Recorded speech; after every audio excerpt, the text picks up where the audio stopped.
Hi, my name is Victor. No jokes today, because this is a serious time. Serious but festive. Here's the thing. Latvia, my dear country, the place where we do all the MikroTik work, is celebrating its 104th birthday. And I've seen you guys being interested in learning Latvian language, and you've been asking all kinds of things about our place. So we are starting a new series, the MikroTik Guide to Latvia.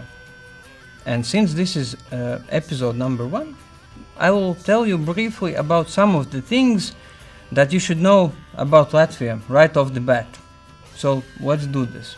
First things first, we are a real separate nation with our own language, culture and history. Sometimes people ask, are you Lithuanians? Nope, those are our dear neighbors, Braliukas. We are Latvia, our own thing, not an ex-Soviet republic like BBC sometimes says. We are a small but proud nation of around 2 million people, and we have a very interesting mix of personalities, of different traits. So on one hand, we are from the north, right?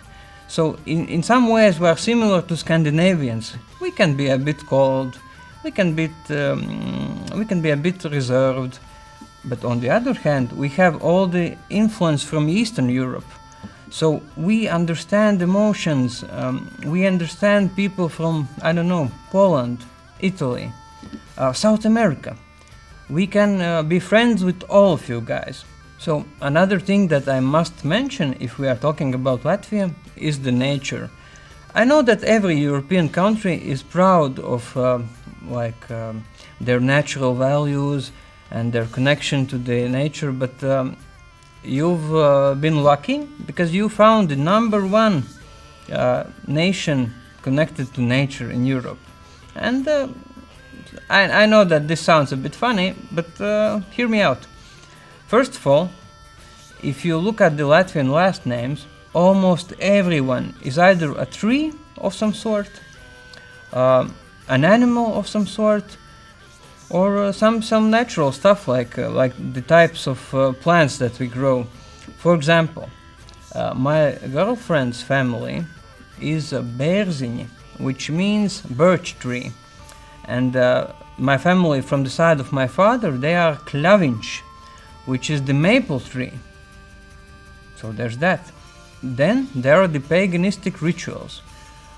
We have a strong mix of Christians, non-religious people, but what connects everyone in Latvia are the ancient rituals like the summer solstice, huge massive bonfires, songs throughout the night, gathering all kinds of herbs and plants and flowers. It's a huge deal. Literally, the whole country just stops what they are doing in the middle of the summer during the solstice in June, and celebrates like they used to 100 years ago, 200, 500, maybe even thousands. And speaking of nature, we are truly blessed because we have forests, meadows, swamps. Every Latvian is obsessed with swamps. We go on swamp hikes, we chat with the mosquitoes, we eat the wild berries. Swamps, swamps. I just love swamps. I'm like Shrek. Then there's a huge mushroom culture, and not what you're thinking. Edible mushrooms. Almost every Latvian family spends most of starting from August till even late October, in the forests picking mushrooms.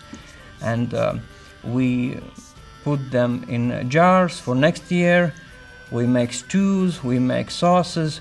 Mushrooms are everywhere. And something that not every country has, we have 500 kilometers of the beach because we are right next to the Baltic Sea. And water is a huge thing for Latvians as well. We love rivers, we love swimming in the lakes. The sea, of course, it can get a bit cold, but it has never stopped us.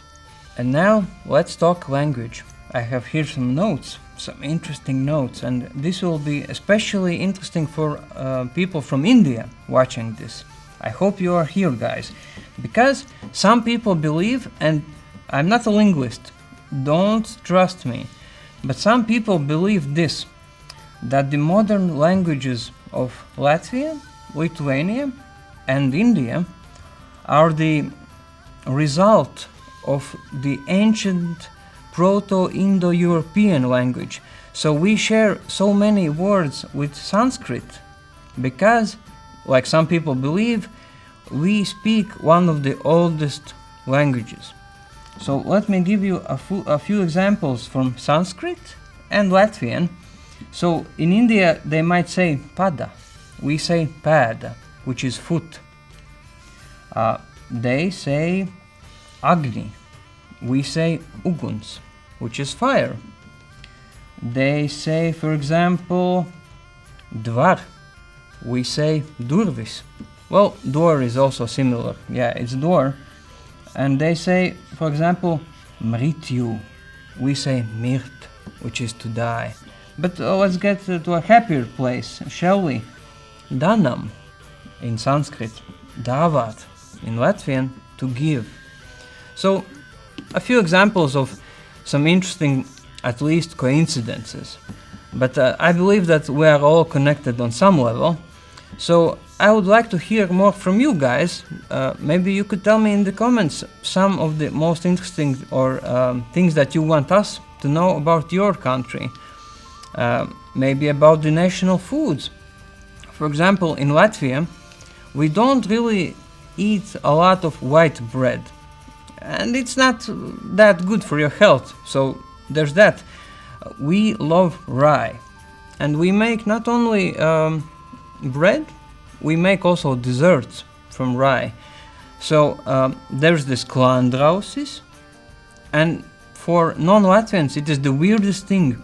Even for some Latvians, it is a dessert which has a base of rye bread, and inside you will find potatoes, obviously, and carrots. Nice dessert, huh?